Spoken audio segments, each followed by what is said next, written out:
Presented by Maithili Gaurav.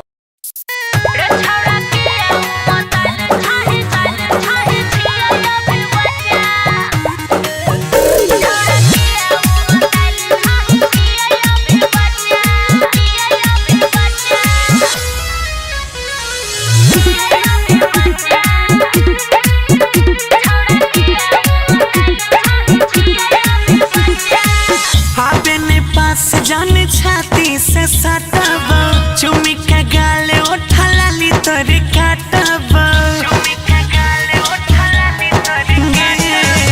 आबे पास जाने छाती से सटब चुमी का गाले उठा लाली तोरे काटब डर छिकिया तोर लागत अच्छा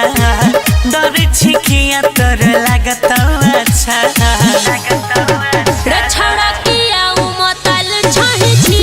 आगे ध्यान दे तो क्या ना तोरे दियो फल अभी पूरे छड़े कच्चा जब पकतो ता तोड़ी ली है कहै छियै सच्चा छोड़ा किया उ मतल छही छियै अभी बच्चा नहीं हमरा भी चाहिए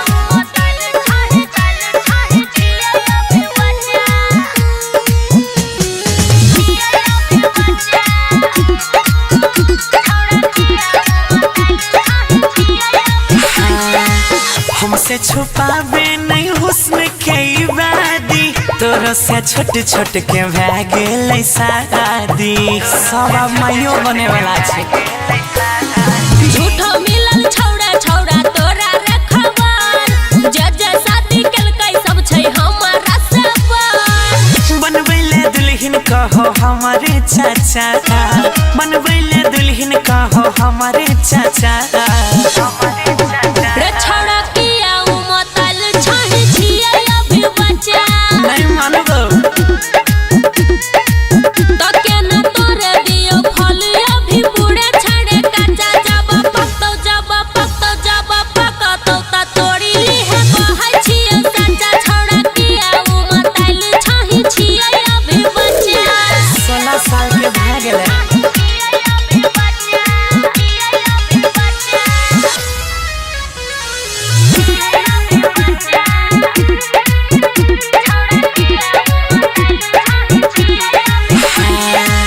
हम अभी बच्चे छियै जान गे एक बेर आउ नहीं करे परेशान गे तो कर पाई अजय रणजीत किया बुझै न छी बात सुमन सोना से सब करतै सवाल पागल छौ गौरव तोरे पाछा पागल छौ मन से अजय तोरे पाछा रे छौड़ा किया उ मतल छही छियै अभी बच्चा दे दो ना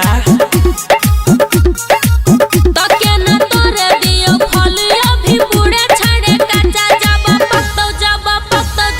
पकतो ता तोड़ी ली है कहै छियै सच्चा छोड़ा किया उ मतल छही छियै अभी बच्चा के कहै छै बच्चा छी।